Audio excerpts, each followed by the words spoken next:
អកសុកដឹងទៅណាអកសុកដឹងធ្វើអីថ្ងៃនេះញោមគីមជីនឹងនាំអ្នកទាំងអស់គ្នា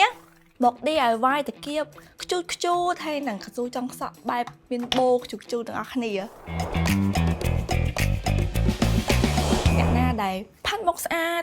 ស្លៀកពាក់កៅអៅអីក៏ស្អាតដែរប៉ុន្តែសក់អត់សូវមានការតុបតែងអីទេធ្លាក់ថងបែបហ្នឹងអីចឹងទៅប៉ុន្តែយើងអាចលេងម៉ូដជាមួយតាគៀបអីតិចតួចបានដើម្បីឲ្យសម្រស់យើងកាន់តែស្អាតថែមមួយកម្រិតទៀតអញ្ចឹងចង់ដឹងថាខ្ញុំ DIY តាគៀបបែបណាយើងទៅមើលទាំងអស់គ្នា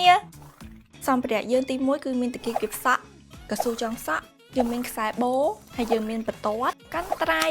ហើយជាចុងក្រោយគឺខ្វល់បាននោះគឺដេកកេះជាដំបូងយើងត្រូវយកបន្ទាត់មកវាស់ជាមួយខ្សែបូពណ៌ក្រហមខ្សែបូមួយយើងវាស់ប្រវែងពីបន្ទាត់អ្នកទាំងអស់គ្នាអាចបត់តាមខ្ញុំបានហើយយើងចាំបត់បែបនេះហើយចាំយើងកាត់ខ្សែបន្ទាប់មកយើងយកខ្សែពណ៌ខ្មៅហ្នឹងមកវាស់ជាមួយខ្សែពណ៌ក្រហមក្រោយពីកាត់ឲ្យស្មើគ្នាហើយយើងចាប់ចុងខ្សែទាំង4ហ្នឹងឲ្យស្មើគ្នាហើយអ្នកទាំងអស់គ្នា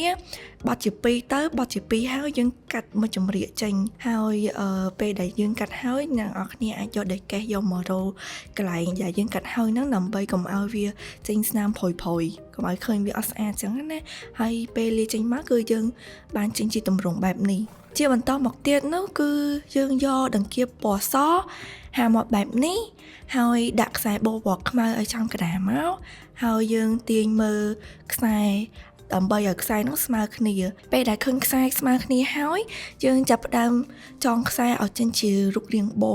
សម្រាប់ម៉ូដមួយនេះផងដែរគឺសម្រាប់អ្នកណាដែលចូលចិត្តពណ៌ខ្មៅហើយនិងពណ៌ក្រហមគឺយើងអាចយកដង្កៀបមួយនេះមកចងជារូបបូដូចជាដង្កៀបមិញដែរម្យ៉ាងវិញទៀតយើងក៏អាច DIY ជាមួយកស៊ូចងសក់បានផងដែរយើងយកខ្សែបូពណ៌ក្រហមមកចងជាមួយកស៊ូពណ៌ខ្មៅម្ដងចងឲ្យរាងតឹងបន្តិចទៅងាយស្រួលក្នុងការចងចេញជារូបបូ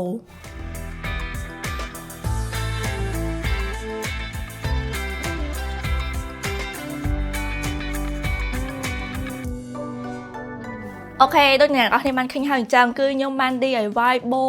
ខ្ជូតខ្ជូតហើយខ្ញុំក៏បានឡនៅលើសក់ខ្ញុំឲ្យអ្នកនរគ្នាមើលហើយដែរអ្នកនរគ្នាចូលចិត្តម៉ូដមួយណាដែរបើសិនជាមានម៉ូដមួយណាដែលអ្នកនរគ្នាពេញចិត្តកុំភ្លេច comment នៅខាងក្រោមឲ្យខ្ញុំដឹងផងហើយអុកសុកកុំភ្លេចមើលអុកសុកផងណាជួបជាមួយខ្ញុំគីមឈីនៅវីដេអូក្រោយបាយបាយ